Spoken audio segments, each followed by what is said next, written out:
चलिए, तो आज का टॉपिक है रेस्पिरेशन इन ऑर्गेनिजम्स। तो हम लोग पहले पढ़ेंगे वाई डू वी रेस्पायर। तो हमको रेस्पिरेशन क्यों चाहिए होता है? एनर्जी, हम लोग को एनर्जी के लिए रेस्पिरेशन करना होता है। एनर्जी मिलती है फूड से, तो फूड से एनर्जी पाने के लिए एक प्रोसेस को करना पड़ता है जिसे कहते हैं रेस्पिरेशन। तो वही पहले हम लोग यूसेस पढ़ लेते हैं, फिर रेस्पिरेशन क्या होता है पढ़ते हैं, फिर और आगे क्लैरिफाई करते रहेंगे टॉपिक्स को। तो हमको पता है कि हमारी जो बॉडी है, cell is the smallest structural and functional unit of life. ठीक है, यूनिट ऑफ एन ऑर्गेनिज्म। आपको पता है कि functional structure unit of life जो है सेल होती है हर ऑर्गेनिज्म की, और हर सेल को जो है एक सर्टेन फंक्शंस परफॉर्म करने होते हैं। ठीक है, और ड्यूटी होती है हर सेल की कि आपको ये फंक्शन परफॉर्म करना है, उसको ये फंक्शन परफॉर्म करना है। जैसे कि लीवर सेल्स हैं तो वो डाइजेस्टिव जूसेस निकालेंगी, बाइल वाइल हो गया। तो हर सेल का अपना स्पेसिफिक यूज़ होता है। तो उस काम को करने के लिए उन्हें एनर्जी चाहिए होती है, और वो एनर्जी आती है रेस्पिरेशन से। आपको काम करने के लिए भी एनर्जी चाहिए होती है, वो एनर्जी आती है खाने से। और उस खाने से आपके पास एनर्जी कैसे आती है? वो रेस्पिरेशन से आती है। तो respiration is indeed a very important topic, तो हम लोग इसको डिस्कस कर रहे हैं। तो इसमें लिखा भी है कि each cell of an organism perform certain functions such as nutrition, transport, excretion and reproduction. इन सभी प्रोसेसेस के लिए हमें एनर्जी चाहिए होती है। और काफ़ी इंटरेस्टिंग बात है कि हम इवन फॉर स्लीपिंग, सोने के लिए, इवन फॉर रीडिंग, जिसमें आप बैठे हो, जो मैं ये पढ़ा रहा हूँ, एनर्जी का वी रिक्वायर एनर्जी, हमको एनर्जी की ज़रूरत पड़ती है।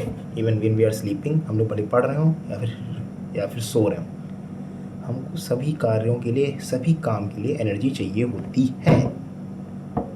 ठीक है, ये एक इंटरेस्टिंग बात होगी, आपको हो सकता पता हो already, not a big deal. The food has stored energy, food के अंदर एनर्जी स्टोर होती है, जो मैं बता रहा हूँ, which is release during respiration. Respiration के टाइम ही एनर्जी रिलीज़ होती है फूड से, सिर्फ खाने से रिलीज़ नहीं हो जाती।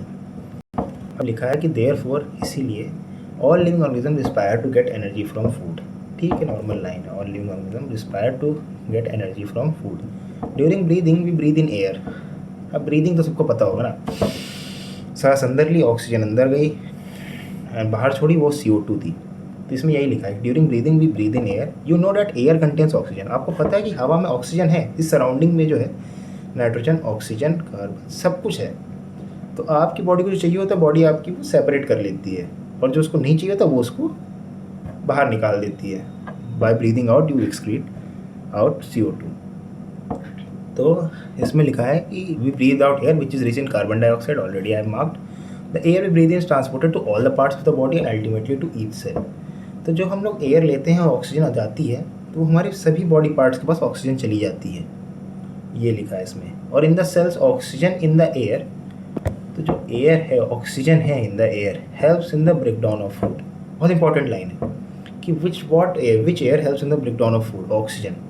इन ह्यूमन बींग्स ऑक्सीजन ही सबसे इंपॉर्टेंट गैस है, और आपको पता है कि अब तो आप पढ़ रहे हैं इसके यूसेजेस, तो अब आप आगे और पढ़ेंगे। The process of break down of food in the cell with the release of energy is called cellular respiration.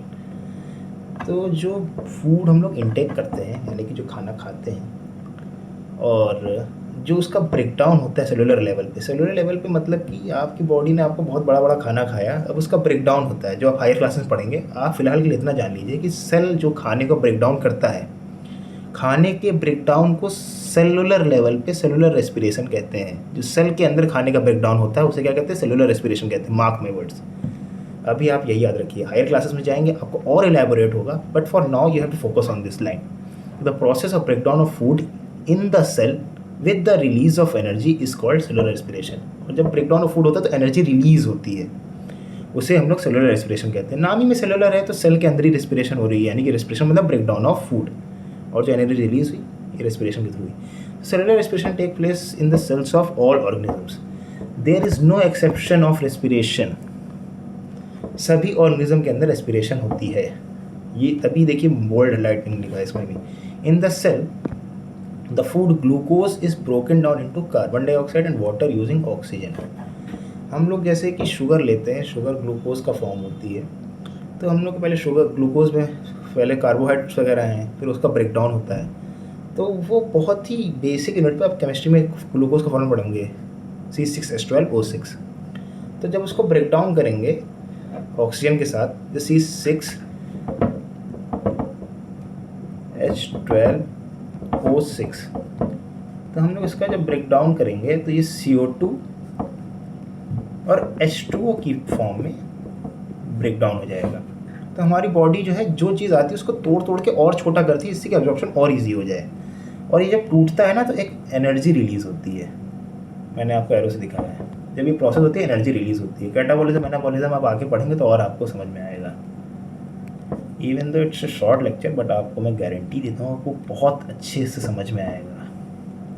और when breakdown of glucose occurs with the use of oxygen, it's called aerobic respiration।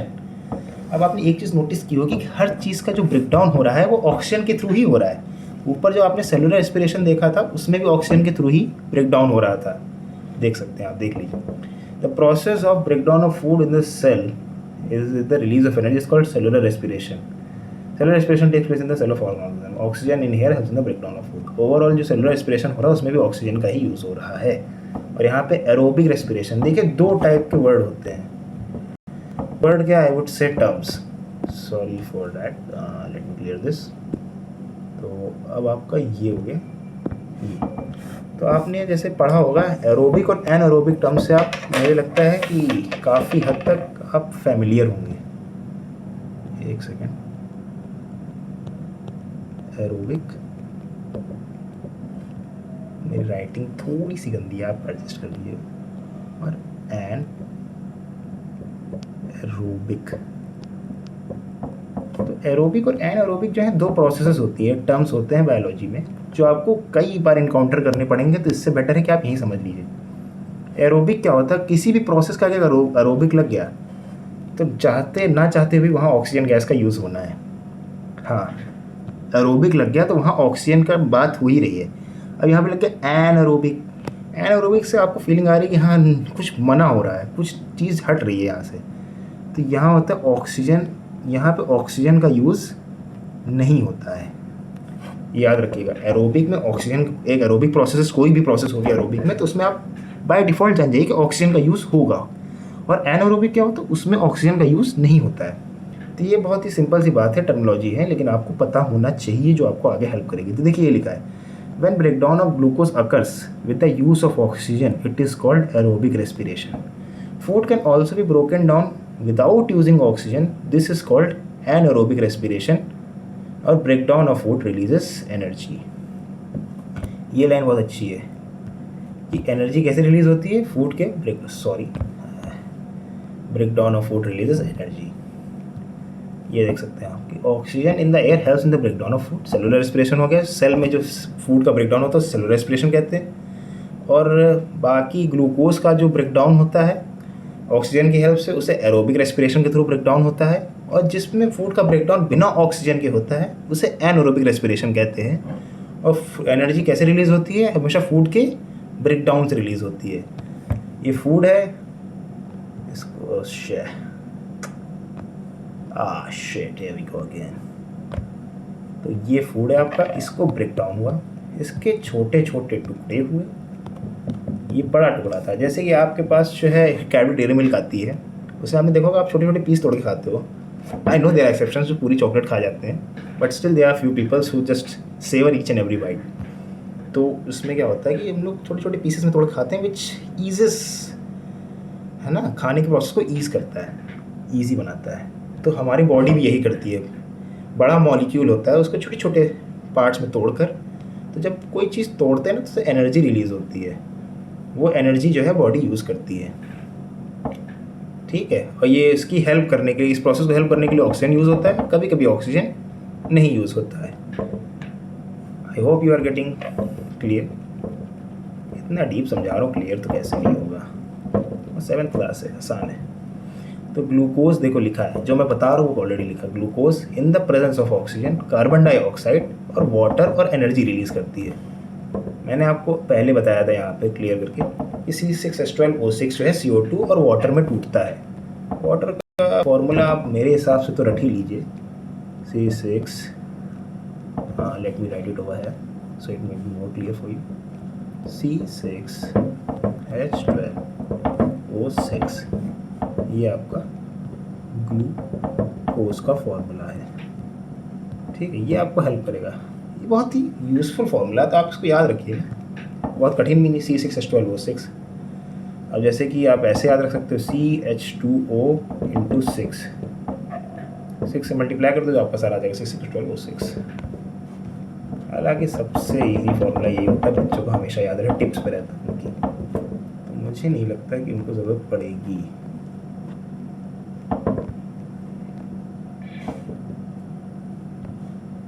चलिए तो आगे देखते हैं। तो यहाँ पर हमने देख लिया, you should know that there are some organism such as yeast. Yeast जो है, यीस्ट आपने देखा होगा एक फंजाई होता है यीस्ट, ये भी आपको आगे पता चलेगा। फंगस जानते हैं, ग्रो करती है, हरी हरी काई जैसी देखी होगी, तो ये फंगस होती है। ब्रेड आपने कभी देखा होगा, ब्रेड होता है, तो ब्रेड के ऊपर आप अगर छोड़ देंगे तो कुछ काला काला जम जाता है, वो राइजोपस वगैरह होता है, तो वो फंगस होता है। वैसे ईस्ट भी फंगस होती है। ईस्ट के बहुत सारे काम होते हैं, आपको पता है। ईस्ट जो है आपका ब्रेड जो है फ्लफ़ी बनाने का काम आता है, और ईस्ट जो है इवन अल्कोहल बनाने के भी काम आता है। ये आप हायर क्लास में पढ़ेंगे, आप साइंस ऑप्ट करेंगे 10th के बाद, तो आपको पता चलेगा कि हाँ ईस्ट का बहुत यूज़ है। एक तरीके से कॉमर्शियल यूज़ ज़्यादा है। तो ये देखिए, तो ईस्ट क्या है, that can survive in the absence of air. अब देखिए यहाँ एयर का एब्सेंस है, यानी कि ऑक्सीजन का भी एब्सेंस होगा, तो इन्हें क्या कहते हैं, एनारोब्स कहते हैं। तो ऐसे ऑर्गेनिजम्स जिन्हें ऑक्सीजन की नीड नहीं होती उन्हें एनारोब्स कहते हैं। देखिए मैंने आपको पहले बताया था कि जो टर्म एनारोबिक से जुड़ा है वहाँ ऑक्सीजन नहीं होगी, और जहाँ एरोब्स आ जाता है वहाँ ऑक्सीजन अपने आप आ जाएगी। तो ये कुछ टर्मिनोलॉजीज़ हैं, आपको बायोलॉजी में आगे बहुत हेल्प करेंगी। तो ये देखिए line by line, they get energy through anaerobic process, anaerobic respiration, sorry. तो एनारोबिक रेस्पिरेशन, जब ऑक्सीजन नहीं यूज़ करते तो रेस्पिरेशन कौन सी करेंगे, एनारोबिक रेस्पिरेशन करेंगे। एनारोब्स कौन सी रेस्पिरेशन करेंगे, एनारोबिक रेस्पिरेशन करेंगे। Very simple. In the absence of oxygen, glucose breakdowns into alcohol and carbon dioxide. अब आगे एक प्रोसेस होती है, आपने ग्लाइकोलिसिस अभी पढ़ेंगे आगे, तो इसमें 2 टाइप प्रोसेस होते हैं, एरोबिक और एनारोबिक। आप इतना मत जानिए अभी, तो इतना याद रखिए कि ग्लूकोज का अगर ब्रेकडाउन करेंगे ऑक्सीजन के बिना, यानी कि एनएरोबिक रेस्पिरेशन करेंगे ग्लूकोज का, तो दारू बनेगी, अल्कोहल, CO2, और एनर्जी तो आएगी। भाई अल्कोहल की बात हो रही है, तो ग्लूकोज को बिना ऑक्सीजन के अगर हम लोग ब्रेक डाउन करेंगे तो अल्कोहल, कार्बन डाइऑक्साइड और एनर्जी, ये 3 चीज़ें बनेंगी। ये आप याद रख लीजिए, ये थोड़ा इम्पोर्टेंट में आ जाएगा मेरे अकॉर्डिंग, तो आना चाहिए, क्योंकि स्कूल्स को अगर पूछना है ना कि what do we get after the break down of glucose in anaerobic respiration, so it would be a much better question to ask in class 7 कि अल्कोहल, कार्बन डाइऑक्साइड और एनर्जी बनती है। यहाँ थोड़ा सा ईस्ट के बारे में दिया है ब्लू बॉक्स में, और मैं आपको इनकरेज करूँगा कि आप ये ब्लू बॉक्स ज़रूर पढ़ा करिए, क्योंकि ये तो बेसिक नॉलेज आप पढ़ ही रहे हैं, लेकिन ब्लू बॉक्स में आपकी नॉलेज इनहेंस होती है, which makes you different from other peoples. Many of them skip this, but I would recommend you to read this, not very seriously but just skim through it. The yeast are a single cell organism. एक बात याद रखिएगा कि हम लोग multi cellular organism है। जैसे कि ह्यूमन बॉडी है, 1 सेल, 2 सेल, 3 सेल, 4 सेल, फिर ये सेल जुड़ जुड़ के टिश्यू बनाते हैं, टिश्यू से ऑर्गन बनाते हैं। तो कोई ऑर्गेनिज्म होते हैं जो सिर्फ एक ही सेल से जो है पूरा ऑर्गेनिज्म डिफाइन हो जाता है। ईस्ट जो है एक ही सेल का बना है, ये याद रखिएगा, बहुत अच्छी बात है। देखिए हर चीज़ जो इसमें लिखी है 7th में जो नोट करें, वो आगे बहुत काम आएगी। ईस्ट क्या है, सिंगल सेल ऑर्गेनिज्म है, उसमें सिंगल सेल होता है। दे रिस्पायर एनारोबिकली, ऊपर बता चुका हूँ, उनको ऑक्सीजन की ज़रूरत नहीं पड़ती ईस्ट को। During this process they yield alcohol, ये जो बता चुका हूँ ये प्रोसेस, इस प्रोसेस में ये लोग ग्लूकोज को जब बिना ऑक्सीजन के ब्रेक डाउन करते तो अल्कोहल बनती है। They are there for use to make wine and beer. मैं क्यों बोला था कि कॉमर्शियली बहुत बेनिफिशियल होते हैं, क्योंकि ये वाइन और बियर बनाने के काम आते हैं, ईस्ट जो है स्पेशली। हमारी मसल सेल्स, हर सेल रिस्पायर करती है, क्योंकि सबको एनर्जी चाहिए होती है। इसमें लिखा क्या है कि हमारी जो मसल सेल हैं वो भी रिस्पायर कर सकती हैं anaerobically, but only for a short time. Actually होता क्या है कि हम लोग की मसल्स मेनली तो एरोबिक रेस्पिरेशन ही करना चाहती हैं, लेकिन अगर मान लेते हैं कि ऑक्सीजन की कमी है अंडर एनी सर्कमस्टेंसेस, तो वो कुछ टाइम के लिए एनारोबिक रेस्पिरेशन भी कर सकती है। फिर वही बात, एनारोबिक यानी O2 नहीं होगा। Repeat with me, anaerobic respiration मतलब O2 नहीं होगा, but only for a short time. लेकिन बहुत देर तक का जो है, आप भी बहुत देर तक बिना ऑक्सीजन के नहीं रह सकते। ऐसा तो नहीं है कि आप ऑक्सीजन को नहीं रह पाएंगे, आप सांस रोकते हैं कुछ देर के लिए, लेकिन after some time your body does need oxygen, क्योंकि उसके बिना फिर आपके बॉडी के पास एनर्जी आना बंद हो जाएगी ना। सेलुलर लेवल पे आपके छोटे छोटे काम हो रहे हैं, आपको आइडिया भी नहीं क्या क्या हो रहा बॉडी में भी। लेकिन अगर आप ऑक्सीजन लेना बंद कर देते हैं तो आपकी बॉडी सफोकेट करने लगती है, अमाउंट ऑफ CO2 बढ़ने लगता है बॉडी में, बाहर निकालना उसे। तो आपने फील किया होगा, आपको नहीं भरोसा हो रहा तो आप सांस रोक के देख लीजिए, अपने आप पता चल जाएगा। तो ये when there is temporary deficiency of oxygen कब होता है? During heavy exercise, fast running, cycling, walking और for many hours heavy weight lifting. जो जिम जाते हो 7th में तो मुश्किल ही है, लेकिन आप कभी भी दौड़ते हो, कोई स्पोर्ट्स में हो, कोई बैडमिंटन में हो, एथलीट हो, उसने नोटिस किया होगा the demand for energy is high. देखिए आप बैठे हैं, सो रहे हैं, तब इतनी एनर्जी लग रही है, और आप ऊपर से हैवी एक्सरसाइज कर रहे हैं, साइकिलिंग कर रहे हैं, तो कितनी एनर्जी लगती होगी। तो of course when you are performing any body functions it asks for more and more energy, but the supply of oxygen to produce the energy is limited. अब दिक्कत है कि आपकी बॉडी जो है एक लिमिटेड अमाउंट ऑफ ऑक्सीजन ही दे पाएगी। आप जितना काम कर लें आपकी body limited amount of oxygen ही दे पाएगी। तो वही लिखा है। तो ये लाइन बहुत अच्छी है कि द सप्लाई ऑफ, क्या लिखा है, एक सेकेंड, तो लिखा क्या है, but the supply of oxygen to produce the energy is limited. तो बहुत ही लिमिटेड होता है ऑक्सीजन का सप्लाई। आपका काम भले ही ज़्यादा हो लेकिन ऑक्सीजन का सप्लाई बहुत लिमिटेड होता है। Then anaerobic respiration takes place in muscles cells to fulfil the demand of energy. अब दिक्कत है कि अब आपसे कहा जाए कि भाई आपको काम करना है, हम आपको इतनी पैसे दे पाएंगे, पर आपको पता है कि काम बहुत ज़रूरी है, पैसे कम मिलेंगे लेकिन करना ज़रूरी है, तो आप जितना पैसा मिलेगा लेंगे और उसके बाद जो है बिना पैसे के ट्राई करेंगे वो काम कंप्लीट करने का। तो सेम बॉडी भी यही कर रही है। Anaerobic respiration takes place in the muscle to fulfil the demand of energy. अब भाई काम ज़रूरी है, एनर्जी लेना बहुत ज़रूरी है, तो ऑक्सीजन हो चाहे ना हो बॉडी ट्राई करेगी कि एनर्जी बनाए हम अपने लिए। तो ग्लूकोज जो है मसल्स में, ठीक है, और अगर ऑक्सीजन नहीं है यानी कि एनारोबिक रेस्पिरेशन, तो मसल के अंदर लैक्टिक एसिड बनता है। लैक्टिक एसिड में बता दूँ बहुत इंटरेस्टिंग चीज़ है कि आपने देखा होगा जब आप दौड़ते होंगे तो आपकी मसल में क्रैम्प आ जाते हैं। एक ऐसा नहीं लगता कि मसल्स कोई जकड़ लिया हो अचानक से, वो शिट मैन। फिर आप बैठते हो, फिर अपनी मसल्स को ऐसे ऐसे करते रहते हो, ऐसे ऐसे करते रहते हो, ऐसे ऐसे करते रहते हो। लेट मी टेल यू, ऐसे ऐसे करने से कुछ नहीं होगा। आप जो ऐसे ऐसे करते रहते हो, क्रैम्प आ जाता है आपकी बॉडी में, ये सब करने से कुछ नहीं होगा। इवन ग्रेजुअली आपकी वो लैक्टिक एसिड फॉर्मेशन हो गया है, क्योंकि आपके बॉडी में ऑक्सीजन की अमाउंट कम थी और बॉडी को एनर्जी बनानी थी, उसने ग्लूकोज बिना ऑक्सीजन के तोड़ दिया। अब क्या हुआ, मसल सेल में ग्लूकोज का ब्रेकडाउन बिना ऑक्सीजन के हो रहा है, तो क्या बना, लैक्टिक एसिड, और एनर्जी तो बनी रही है। तो lactic acid is not a good news for a body. ये फटीग बहुत जल्दी ले आता है आपकी बॉडी में, है ना, तो काफ़ी प्रॉब्लमेटिक चीज़ है। लेकिन आप ग्रेजुअली ज़्यादा एक्सरसाइज करते हैं ना, तो आपकी बॉडी जो है वो कर लेती है, अडाप्ट कर लेती है, और आपकी ऑक्सीजन की बॉडी आपकी फिर वो कार्डियक वॉल्यूम बढ़ जाता है, स्ट्रोक वॉल्यूम बढ़ जाता है, जिससे आपकी बॉडी में ऑक्सीजन सप्लाई बढ़ जाती है। वो भी आप आगे पढ़ेंगे। लेकिन आपने देखा होगा ना, आप जैसे बहुत दिनों बाद दौड़ रहे हो तो आपकी मसल्स में क्रैम्प्स टाइप के आ जाते हैं, तो ये लैक्टिक एसिड बनता है, क्योंकि ऑक्सीजन पहुंच नहीं रही होती बॉडी में, काम करा रहे हो। अब बॉडी को लग रहा है कि मालिक को एनर्जी चाहिए, तो बॉडी क्या करती है कि चलो ऑक्सीजन मिले चाहे ना मिले, तोड़ो बस। अब वो तोड़ती है ऑक्सीजन को, ग्लूकोज को, ऑक्सीजन की, बिना ऑक्सीजन की मदद से, क्योंकि भाई आपकी बॉडी कितनी आदत नहीं ऑक्सीजन लेने की, आप काम ज़्यादा कर रहे हो अचानक से, तो बॉडी फिर लैक्टिक एसिड बनाती है। लैक्टिक एसिड से क्रैम्प आते हैं लेकिन एनर्जी मिलती है, काम हो जाएगा। ये हो गया, ये आदमी देखो दौड़ रहा मस्त।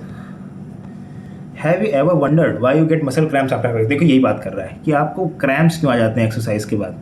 The cramps occur when muscle cells respire anaerobically. Same चीज़ मैं बता चुका हूँ, यही अब रीड करते जाना है। सेल बिना ऑक्सीजन के जो है रेस्पायर कर लेती हैं, यानी कि ब्रेक डाउन करती हैं, तो partial break down of glucose produces lactic acid. ये लाइन देखिए बहुत इंपॉर्टेंट, मैं मुंह से भी बोल चुका हूँ और अब तो ये बुक में भी लिखा है कि partial break down of glucose जो है क्या बनाता है, लैक्टिक एसिड बनाता है। मार्क माई वर्ड्स, आएगा। The accumulation of lactic acid causes muscle cramps. बहुत प्यारी लाइन। आप पूछते नहीं है कि क्रैम्प्स क्यों आते हैं, क्योंकि जो लैक्टिक एसिड मसल्स में बनता है ना, उसकी वजह से क्रैम्प्स आ जाते हैं। We get relief from cramps after a hot water bath और अ मसाज।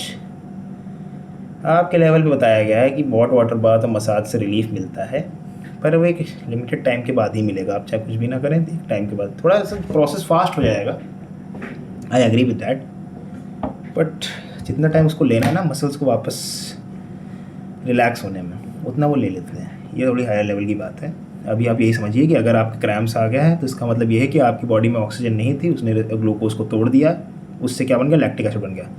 तो लैक्टिक एसिड से क्या हो जाता है, मसल्स में क्रैम्प्स आ जाता है, रिमेंबर। तो ये पूरी इसमें इतना पोर्शन में यही दिया गया है। Can you guess why it is to hot water और bath improve circulation of blood. तो ब्लड सर्कुलेशन से क्या होता है कि आपकी ब्लड सर्कुलेशन बढ़ जाती है तो ऑक्सीजन जो है बॉडी पार्ट के पास ब्लड के थ्रू ही आता है। तो अब मान लीजिए आपके पास जो है लगातार ऑक्सीजन सप्लाई होती जा रही है, तो भाई अब ऑक्सीजन या तो आप ज़्यादा लाइए या तो जल्दी जल्दी लाइए। तो हम लोग क्या करते हैं, बॉडी अब लिमिटेड है तो ब्लड फ्लो बढ़ा देते हैं जिससे कि जल्दी जल्दी ऑक्सीजन जो है मसल्स के पास पहुंच जाए। तो ब्लड आप देखे होंगे जो आपका हार्ट बहुत तेज़ बीट करता है जब आप दौड़ते हो, क्योंकि बॉडी को पता होता है कि मुझे जल्दी जल्दी ऑक्सीजन पहुँचाना है पूरे शरीर में। तो इसके लिए जो है वो हार्ट बीट तेज़ हो जाती है और आपके पास ऑक्सीजन सप्लाई बढ़ जाती है, इसीलिए बढ़ती है। तो यही लिखा है। तो अब हॉट वाटर में से बात करते हैं तो उसमें ब्लड सर्कुलेशन बढ़ता है, ऑक्सीजन सप्लाई बढ़ जाती है। हो गया लैक्टिक एसिड को कार्बन डाइऑक्साइड। तो जब ऑक्सीजन बढ़ जाती है ना तो लैक्टिक एसिड को भी वो लोग कार्बन डाइऑक्साइड और वाटर में ही तोड़ देते हैं। ग्लूकोज को भी कार्बन डाइऑक्साइड और वाटर में तोड़ देते हैं जब ऑक्सीजन होती है, और लैक्टिक एसिड को भी कार्बन डाइऑक्साइड वाटर में तोड़ देते हैं। और ग्लूकोज बिना ऑक्सीजन के क्या बनाता है, मसल्स में लैक्टिक एसिड और एनर्जी बनाता है। ग्लूकोज का ब्रेकडाउन करोगे बिना ऑक्सीजन के ईस्ट में तो वो क्या बनाएगा, अल्कोहल बनाएगा। अल्कोहल CO2 और कार्बन डाइऑक्साइड, ठीक है। मसल्स में लैक्टिक एसिड और ऐसे CO2 अल्कोहल और कार्बन डाइऑक्साइड बनाएगा, एनर्जी रिलीज होगी। Breathing, do this activity under the supervision of a teacher. Activity 6.1, close your nostril, mouth tightly, look at your watch. I have watch. वही बता रहा है, नाक रोक के देख लो भाई, भरोसा ना हो रहा मेरी बात पे। Note down the time for which you can hold your breath. देख लीजिए कि कितनी देर तक आपकी सांस रुक रही है। भाई टाइमर नहीं कहता मैं इतनी देर तक सांस रोक लेता हूँ, वही चेक कर लीजिए आपकी कैपेसिटी क्या है। So you now you know that you can not survive for long without breathing. अब आपको ये तो आइडिया हो गया कि ना कि आप बिना सांस लिए तो नहीं जिंदा रह सकते, भले ही आप चाहे जितनी देर तक रोक पाएंगे, लेकिन आपको लेनी तो पड़ेगी अल्टीमेटली। और ब्रीदिंग का क्या मतलब होता है, हवा लेना जिसमें ऑक्सीजन है, जिसमें नहीं। Breathing means taking in rich air oxygen और giving out rich carbon dioxide, air rich in carbon dioxide with the help of respiratory organ. तो taking in of air rich in oxygen into the body is called inhalation, ठीक है। इस process क्या कहते हैं, जो हम हवा ले रहे हैं इसे कहते हैं इनहेल। इन यानी कि अंदर, ठीक है, और जो बाहर छोड़ते हैं एक्सहेल, एक्स यानी कि बाहर। याद रखिए जो बाहर जाती है वो क्या होती है, कार्बन डाइऑक्साइड होती है। इनहेल कहते हैं, ऑक्सीजन इनहेल करते हैं। बहुत बेसिक चीज़ है, पता होगा। On all the time throughout the life organism, number of time person breathes in a minute is termed as breathing rate. कोई भी चीज़ आप टाइम से डिवाइड करते हैं तो वो रेट में बन जाता है। ये बहुत ही बात है, समझ लीजिए, काम आएगी। जिसको समझ में आया ठीक है, नहीं समझ में आया तो कोई बहुत बिग इशू नहीं है। तो number of times of breathing, तो नंबर ऑफ टाइम्स, मैडम इतनी खराब लग रही है, ऑफ ब्रेथ, ब्रीदिंग लिख लीजिए, मतलब कितनी बार अपॉन टोटल टाइम। इसे कहते हैं ब्रीदिंग, BR लिखे दे रहा हूँ मैं, ब्रीदिंग रेट। ये मतलब छोटी सी बात है कि रेट जब भी आता है तो वो चीज़ टाइम से डिवाइड हो रही होती है, ठीक है। During breathing inhalation exhalation take place alternately, एक साथ दोनों नहीं होता ना, जब सांस अंदर ले तो बाहर भी छोड़ रहे होते क्या, नहीं ना। Breath means 1 inhalation plus 1 exhalation. एक ब्रीदिंग का मतलब होता है ये एक ब्रीथ हुई है, ये एक ब्रेथ हुई है, मैंने सांस अंदर ली बाहर छोड़ी तब जाके आप एक ब्रीथ काउंट करोगे, हो गया। अब पूछो तो यार बेवकूफ़ है। Would you notice when he released his breath after holding it for some time, he had to breathe heavily? Oxygen demand भाई आपने रोक के रखी है ना बहुत देर तक, तो बॉडी कहेगी भाई तुरंत लाओ मुझे।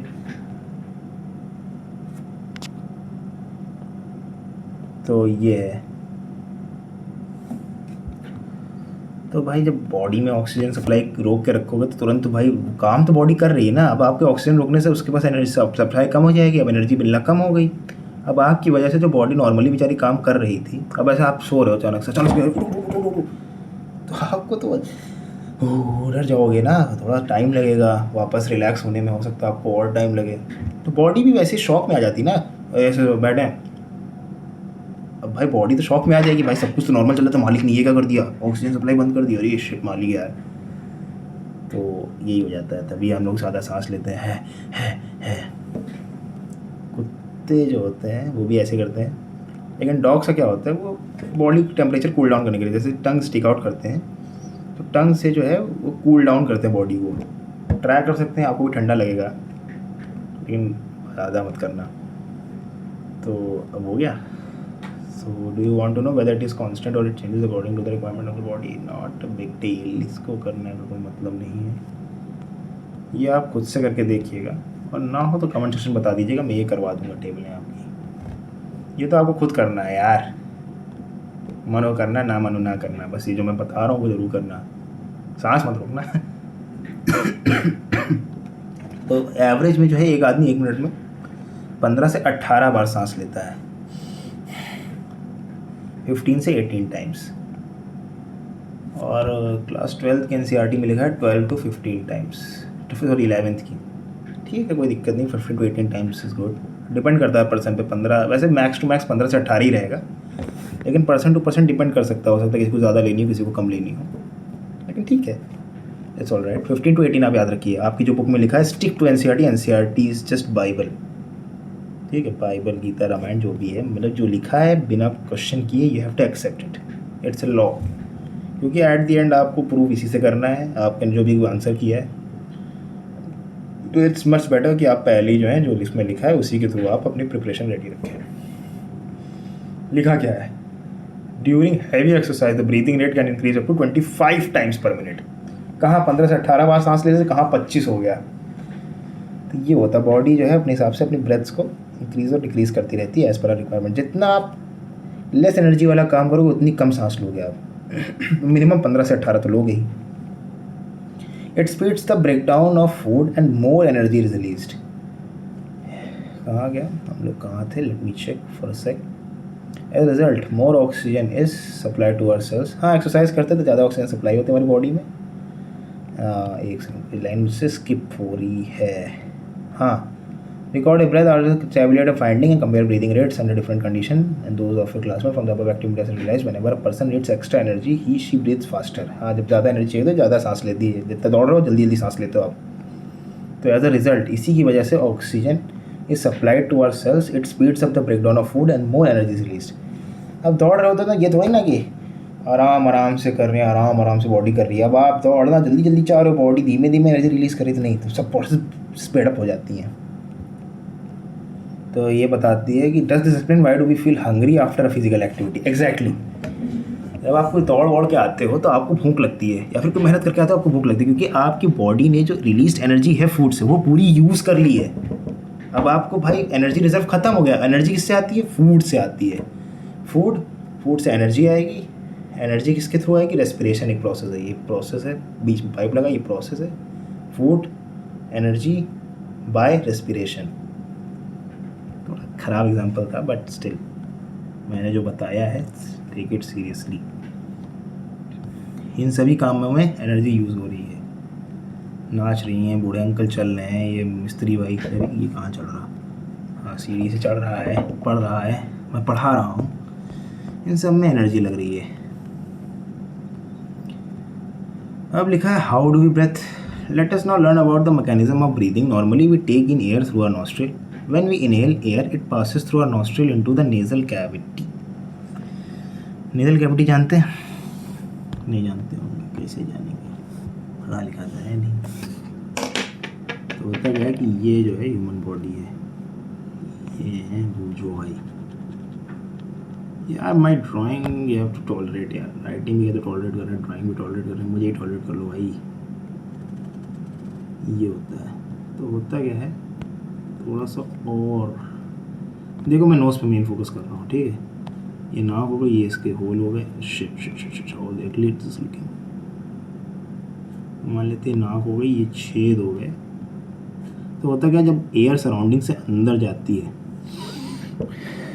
तो यही बता रहा है कि तो नेज़ल कैविटी, नाक के अंदर जो स्पेस होती है इसे कैविटी कहते हैं। कैविटी यानी कि एम्प्टी स्पेस होती है। तो आप सांस लेते तो ये इतनी एरिया एम्प्टी है, अंदर की खाली जगह, उसके अंदर एयर भर जाती है, तो इसे नेज़ल कैविटी कहते हैं। नाक की खाली कैविटी को क्या कहते हैं? नेज़ल कैविटी कहते हैं। उसके अंदर एयर जाती है जब आप सांस लेते हो। पहले नेज़ल कैविटी में ही तो फील होती है, इधर उधर नेयर्स में। तो from the nasal cavity the air reaches our lungs. अब नेज़ल कैविटी हो गई, यहाँ पहुँचा। अब यहाँ से जो है ये हमारे जाता है मस्त एकदम लंग्स में। एयर हमारे लंग्स में पहुँच गई है। ये छोटे छोटे आपने देखे होंगे क्या होते हैं, एल्विलाई होते हैं। तो ये हमारे लंग्स में एयर पहुँच गई है नोज़ के थ्रू। अब क्या होता है, अब क्या हो गया, तो lung reaches lung through the wind pipe. Actually होता क्या है कि यहाँ से नाक के थ्रू गई, फिर गले में जब जाती है तो एक विंड पाइप होता है। और विंड पाइप में क्या होता है, सिर्फ खाना, food, sorry trade window. Wind pipe से सिर्फ और सिर्फ हवा आती है।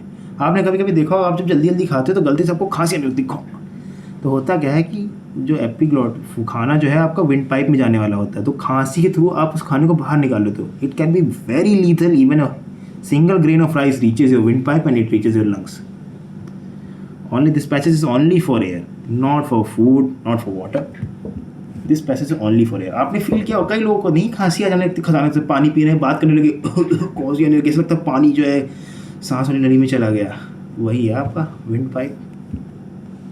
समझ गए होंगे। तो अब ये हो गया through the windpipe. Lungs are present in the chest cavity. Chest cavity यानी कि ये जो आपका थोरैक्स रीजन है, ये आदमी बोला ये जो एरिया है इतना, यहाँ पे आपके लंग्स होते हैं ना, तो ये यहाँ पे लंग्स के तो कहीं किसी कैविटी में रखे, किसी खाली जगह में रखे होंगे, तो इसे कौन सी कैविटी कहते हैं? चेस्ट कैविटी कहते हैं। इसे चेस्ट कैविटी कहते हैं। देखो कहीं भी कोई चीज़ रखनी तो वो जगह खाली होनी चाहिए, और खाली जगह क्या कहते हैं? कैविटी कहते हैं। और चेस्ट में वो खाली जगह खाली है तो उसे क्या कहेंगे? चेस्ट कैविटी कहेंगे। चेस्ट कैविटी में क्या रखा है? लंग्स रखा है। सिंपल है। This cavity is surrounded by ribs on the sides. A large muscular sheet called diaphragm forms the floor of the chest cavity. Breathing involves the movement of the diaphragm and the rib cage. 7th में इतना कुछ बता देते ये देखो होता क्या है, बताता हूँ। जिम्मा लिया तो बताऊँगा ही पूरा। ओह गॉड, सब तो बना ही है यार, मैं क्यों बताऊँ। चैप्टर आपका बड़ा है ये वाला थोड़ा सा। ये फिर अब आ जाएगा why do we breathe out, फलाना ढिमकाना। फिर इंसेक्ट्स के बारे में है, फिर फिशेस के बारे में है, फिर प्लांट्स के बारे में है, फिर आपको पता चलता है आपने क्या पढ़ा क्या मैंने पढ़ाया यार है ना।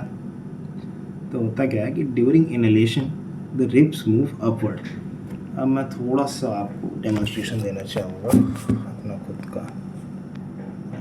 बस से आपने सांस लिया, ये आपकी जो रिब्स हैं ये आप फील कर सकते हो, चूँकि ये ऊपर आ जाते हैं। और यहाँ पे जो है एक मसल होती है ऐसे,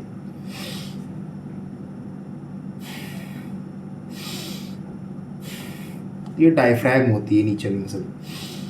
तो ये मसल जो है एकदम सीधी हो जाती है, क्योंकि जितनी तो ये होता क्या है कि जब आपकी कैविटी ज़्यादा होती है ना, खाली जगह होती है, तो हवा बाहर से अंदर आती है, और जब आप रिलैक्स करते हो तो वापस जगह कम हो जाती है चेस्ट कैविटी के अंदर। ये होता है। तो अब आपको मैं दिखा देता हूँ। डायफ्रैगम में आपको मैंने हाथ से फील दिखा दिया कि डायफ्रैगम में ऐसे डोम शेप्ड होता है, लेकिन जब हवा अंदर आनी होती है तो ऐसे सीधा हो जाता है। तो इतनी जगह पहले थी, अब इतनी हो गई है ना। दैट मैटर्स अ लॉट भाई साहब। During inhalation ribs move upward. अब रिब्स आपने देखा होगा कि मैंने दिखाया नहीं था, चेस्ट ऊपर हो गया था, तो ये रिब्स होती है ना, तो रिब्स ऊपर जाएंगी, क्योंकि देखो रिब्स डायफ्रैगम नीचे, और पीछे आपका जो है वो होती है वर्टिब्रल कॉलम। वर्टिब्रल कॉलम यानी कि रीढ़ की हड्डी। तो वो जो है हर तरफ से बचा के रखती लंग्स को, कहीं डिसलोकेट ना हो जाए। और आगे आपका क्या होता है? स्टर्नम और रिब केज होता है। ये सीधी हड्डी आप फील कर सकते हो, यहाँ पे स्टर्नम होती है, इससे रिब्स अटैच्ड होती हैं। तो रिब्स ऊपर उठेंगी, डायफ्रैगम नीचे जाएगा, और एयर अंदर, हवा के लिए स्पेस बढ़ गई, हवा अंदर आएगी। यही लिखा ड्यूरिंग इनहेलेशन, हवा अंदर लेने के दौरान रिब्स ऊपर जाएंगी, मूव अप, एंड आउटवर्ड्स, ऊपर अब बाहर की तरफ. डायफ्रैगम मूव्स डाउन, डायफ्रैगम नीचे जाएगा. This increases space in are chest cavity. ये क्या करता है, हमारी चेस्ट कैविटी के अंदर स्पेस बढ़ा देता है, जो मैं बता रहा हूँ आपको. ठीक है, मैं आपको पढ़ने से पहले समझा रहा हूँ, just so that you can understand more clearly. ये क्या होता है, movement increases in our chest cavity and air rushes into the lungs. हवा जो है लंग्स के अंदर आ जाती है. Lungs get filled with air during exhalation. Lungs get filled with air, sorry, inhalation के टाइम लंग्स के अंदर एयर भर जाती है. अब बाहर छोड़नी है हवा, तो lungs get filled with during exhalation. Ribs moves downward. Ribs मेरी नीचे आ रही हैं. एंड इनवर्ड्स, अंदर की तरफ. While diaphragm moves up to its former position. अब डायफ्रैगम वापस अपने पोजीशन पे ऊपर आ गया और रिब्स नीचे आ गई, तो स्पेस छोटी हो गई. अब क्या होता है, जब आप कोई चीज़ हो गई, फॉर एग्जाम्पल ऐसे आप फूके, फूल गया, अब आपने इसकी स्पेस कम कर दी, तो हवा जो इसके अंदर थी वो बाहर चली गई ना. आप पन्नी नहीं फोड़ते हो यार, उसके अंदर फ्रूटी का डब्बा था, आप जब पी लेते हो तो उसके अंदर फट से मारते हो उस पर, तो हवा बाहर नहीं निकल जाती है.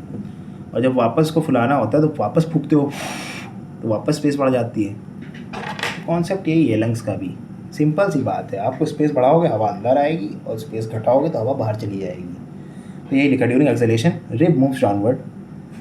जो आपकी रिब्स हैं वो नीचे आ जाती हैं. डायफ्रैगम वापस ऊपर हो जाता है. Ribs downward, diaphragm upwards.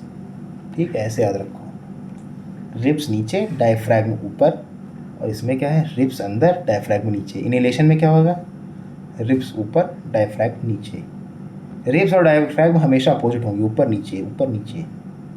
ये देखिए रहिएगा, देखो. Lungs get filled during ribs moves down and diaphragm moves up. तो ये आप कॉन्ट्रास्टिंग होता है दोनों का, लेकिन एट द एंड दोनों का सेम काम है, जगह बढ़ाना चेस्ट कैविटी में. To its form position, this reduces the size of the chest cavity. Size chest cavity कम हो गया, air is pushed out of the lungs. The movement in our body can be felt easily. इतनी देर से feel करके बता रहा हूँ भाई, ये क्या है कर रहा था, मूवमेंट ही तो है. Take a deep breath, keep your palm on abdomen, feel the movement of abdomen. What you find.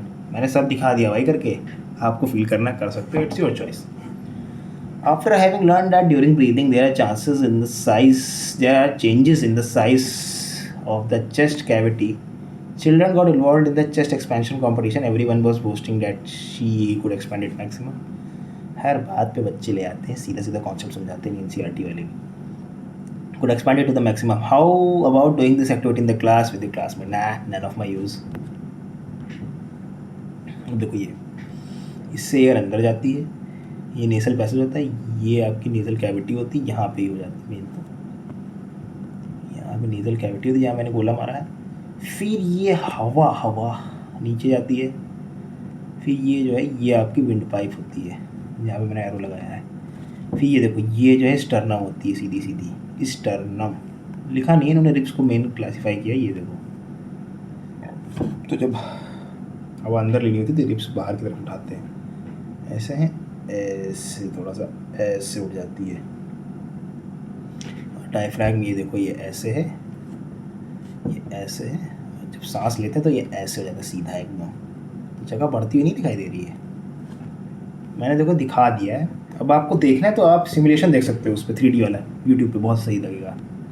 पर मैंने जो मेन उसका जो फिनोमिना है कैसे होता है वो मैंने पूरा आप लोगों को दिखा दिया है प्रैक्टिकली करके. अब मैं बॉडी खोल के नहीं दिखा सकता. The air around has various type of unwanted particle जैसे डस्ट, स्मोक. देखिए हवा जो है आपकी बहुत प्योर नहीं है. मुँह से आप क्यों नहीं सांस लेते हो, मैं बताता हूँ रीज़न. ले सकते हो लेकिन इमरजेंसी में लेते हो, लेकिन मोस्ट प्रीफर किया जाता है कि आप नोज़ के थ्रू एयर लो. The air around has various type of unwanted particles such as smoke, dust, pollens etcetera. When we inhale the particles get trapped in the air present in our nasal cavity. तो नाक के अंदर आपने notice किया होगा आपके बाल हैं. Maybe many of the people know the reason, और many of you not. But let me clarify कि ये जो हेयर्स हैं ये डस्ट ट्रैप करते हैं. हाँ, नाक में हेयर्स जो हैं एज अ फिल्टर काम करते हैं. अगर ये ना हो ना तो आपके अंदर जो पॉल्यूटेड एयर है वो लंग्स में चली जाएगी. However, sometimes these particles may get past the hair in the nasal cavity. This may irritate the lining of the cavity as a result, which we sneeze, expels the foreign particle. कभी कभी क्या होता है कि जो foreign particle होता है, धूल मिट्टी, वो हमारे नेज़ल हेयर्स से, जो नाक के अंदर बाल हैं, many of you might find it cross, but still it's a scientific process and finding it cross is not gonna help you. तो अब होता क्या है, जैसे हमारे के जो नेज़ल कैविटी में हेयर है उसमें डस्ट ट्रैप नहीं हो पाती, यानी कि चिपक नहीं पाती, तो वो कभी कभी अंदर चली जाती है। तो आपको स्नीज़ नहीं आती, छींक आती है अच्छी, तो वो आपके जो फॉरेन पार्टिकल है उसको बाहर निकाल ली है। बॉडी कुछ भी फॉरेन पार्टिकल को एक्सेप्ट नहीं करती। तो from the inhaled air and dust free clean air enters our body. Take care when you sneeze you should cover your nose so that foreign particles you expelled are not inhaled by the another person. कई लोग नहीं कहते हाथ क्यों रखा जाता है छींकते टाइम, जिससे कि आपसे जो गंदगी निकल रही है, आपके जो फॉरेन पार्टिकल हैं, वो दूसरा पर्सन ना इनहेल कर ले, so that it just gets in your hand और just in your surrounding in the area, not to the other person. Maybe while you are sneezing, other person is breathing, so that might be dangerous for him.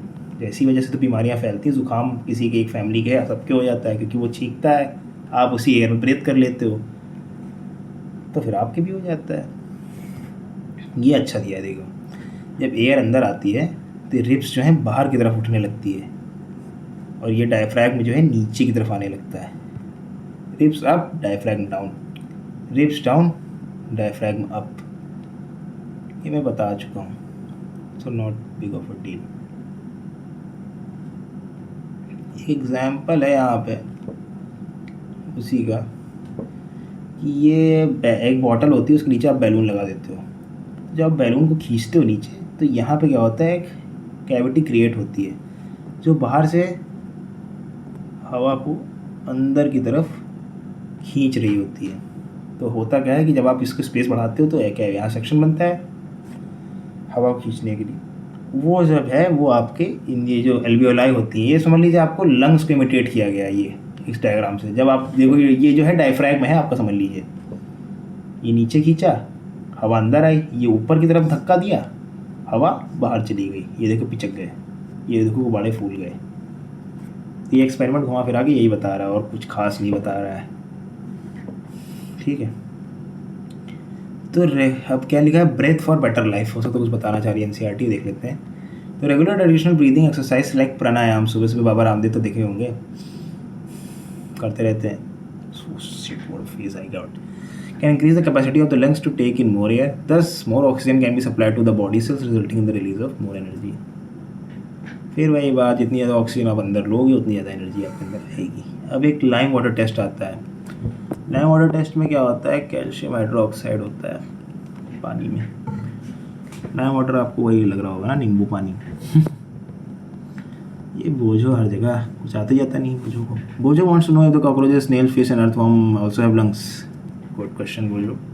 Let us know about that. होता क्या है, Are we skipping anything? ना exercise activity है, नहीं कुछ नहीं छूट रहा। तो इसने पूछा है कि क्या जैसे ह्यूमंस के अंदर लंग्स होता है, मैंने ये दिखाया पूरा ह्यूमन का था ऊपर वाला, ठीक है। अब नीचे हम लोग इंसेक्ट्स के बारे में बात करें, अभी एक्सपेरिमेंट में मैं आता हूँ, 2 मिनट दीजिए। तो होता क्या है कि जो ओपनिंग्स होती हैं इंसेक्ट्स में, उन्हें क्या कहते हैं, स्पैरिकल्स कहते हैं। अब ये बहुत छोटी होती हैं, आपको नहीं दिखाई देंगी, लेकिन इंसेक्ट्स की बॉडी के नीचे जो है ये ग्रास होपर है, तो आपने ध्यान नहीं दिए होंगे, लेकिन हर ग्रास होपर के नीचे छोटे छोटे छेद होते हैं। तो इसी के थ्रू जो है इनकी रेस्पिरेशन होती है, इनके अंदर लंग्स नहीं होता। एक्चुअली हर ऑर्गेनिज्म की बॉडी लंग्स एकोमोडेट नहीं कर सकती है। जो छोटे छोटे ऑर्गेनिज्म अगर उनके अंदर लंग्स रख देंगे तो कहाँ आ पाएगा। तो हर देखो, nature is the best creator, आप उसके कोई भी काम को उसके अगेंस्ट नहीं जा सकते। जो भी उसने बनाया बहुत सोच समझ के बनाया। You can't find any flaw in the nature unless you create it.